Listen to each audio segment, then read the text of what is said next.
ada satu kisah yang luar biasa. Kisah ketika malaikat Jibril menangis. Teman-teman pernah dengar malaikat Jibril menangis?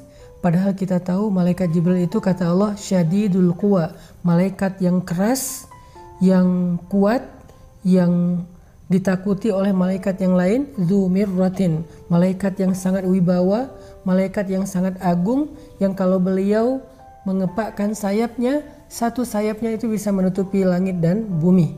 Dia memiliki 600 sayap, satu sayapnya aja bisa menutupi langit dan bumi, bisa menutupi cahaya matahari, satu sayap Jibril.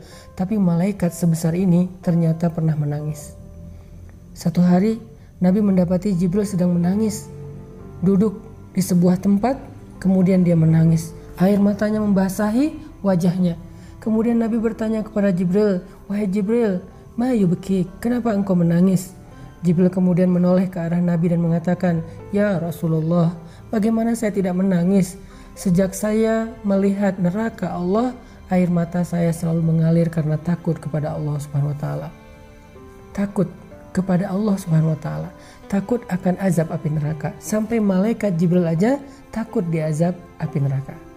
Semua kita berdoa dan berharap kepada Allah Subhanahu wa taala supaya termasuk di antara orang yang dijamin masuk surga dan dijamin terbebas dari api neraka. Karena jaminan Allah Subhanahu wa taala itu adalah jaminan yang paling kuat. Bahkan Allah Subhanahu wa taala menyebutnya di dalam Al-Quran dengan istilah urwatul wusqa, tali yang tidak mungkin terputus. Arti tali di sini adalah jaminan atau janji Allah Subhanahu wa taala.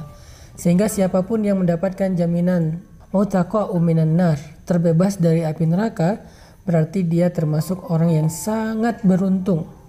Gak ada yang lebih beruntung daripada itu. Karena ketika dijamin terbebas dari api neraka, berarti dia terjamin masuk surga. Soalnya di akhirat gak ada tempat kecuali dua, kalau nggak surga berarti neraka. Sehingga siapapun yang terbebas dari api neraka berarti tempatnya di surga. Atau sebaliknya, siapapun yang tertolak dari surga dan tidak mencium aroma surga berarti dia tempatnya di neraka.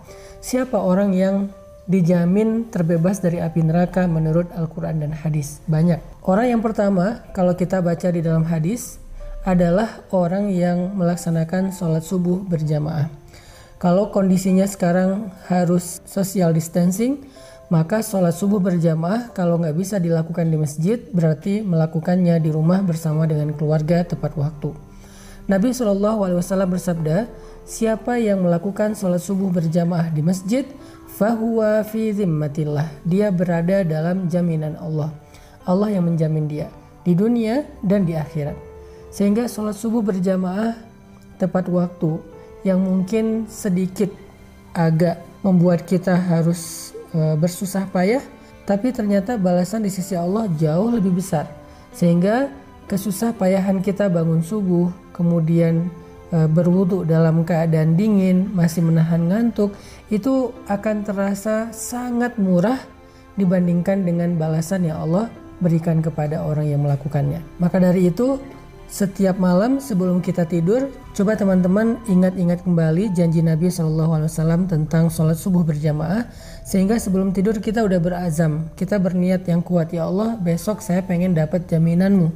Sehingga kalau saya besok dalam 24 jam meninggal dunia, berarti Allah menjamin dia terbebas dari api neraka. Itu keren banget, terbebas dari api neraka, terbebas dari sulitnya hisab, terbebas dari tergelincir di sirat, terbebas dari panasnya padang mahsyar, terbebas dari azab kubur, terbebas dari su'ul khatimah. Semua yang buruk-buruk akan Allah jamin dia terbebas darinya. Dan jaminan Allah itu gak hanya berlaku di akhirat, tapi juga berlaku di dunia. Artinya dia terbebas dari sifat munafik, dia terbebas dari kekufuran, dia terbebas dari musibah-musibah yang menimpanya hari itu.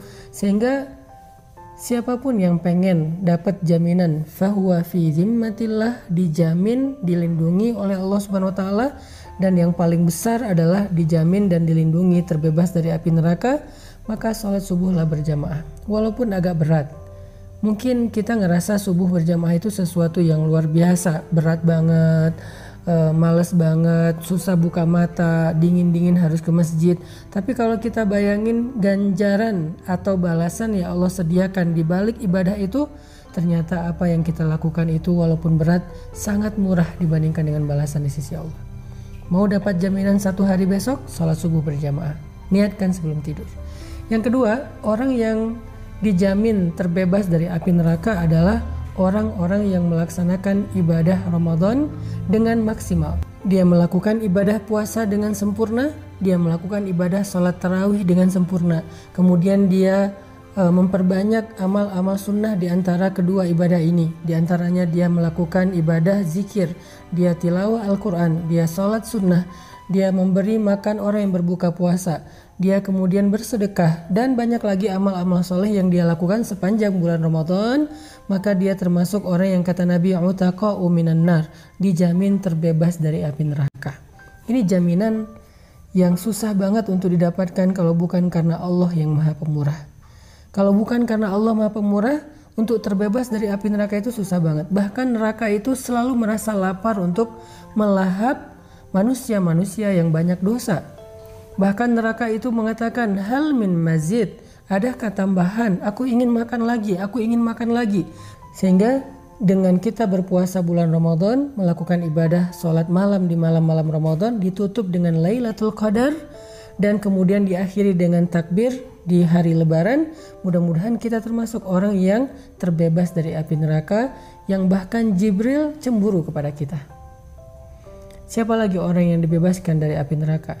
Dalam sebuah hadis Nabi SAW bersabda, tahukah kalian siapa orang yang hurrima 'alan nar, yang dibebaskan atau diharamkan bagi api neraka?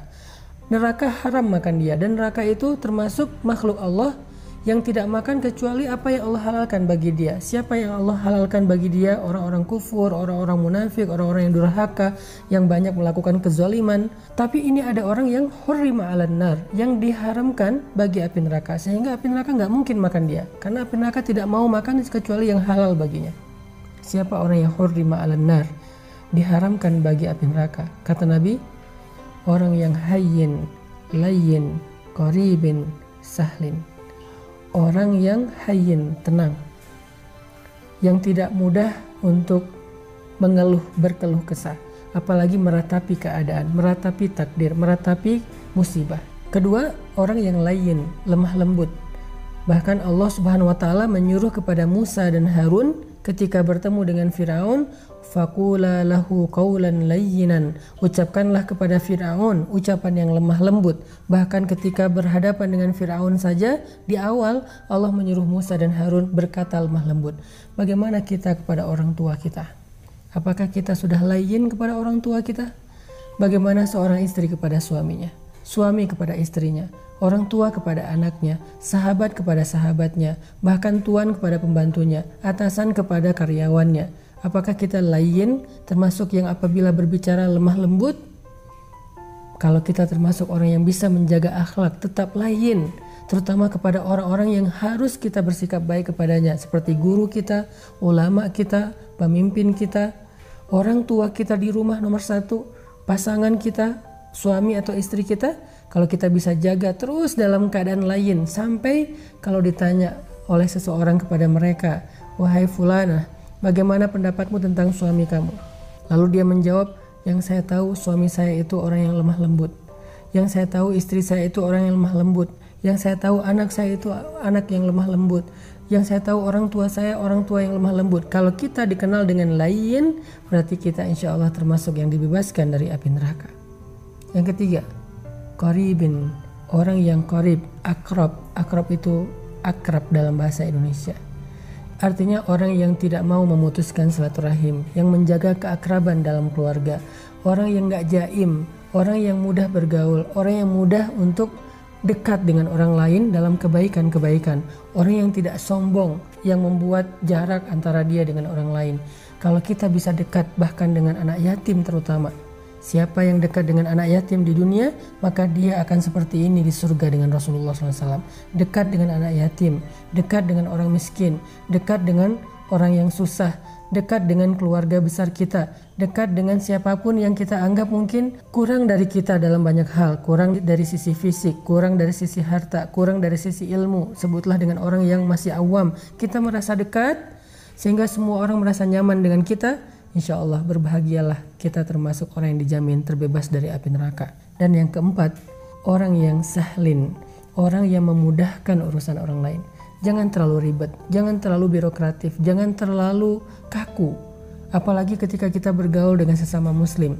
Ada beberapa urusan antara kita dengan teman kita, saudara kita, jangan terlalu kaku. Semuanya salah atau terlalu hard feeling. Semuanya disimpan di dalam hati, semuanya membuat dia emosi. Gak ada rasa percaya kepada sesama muslim, sehingga semuanya tuh harus birokratif. Nah ini berarti dia gak sahlin.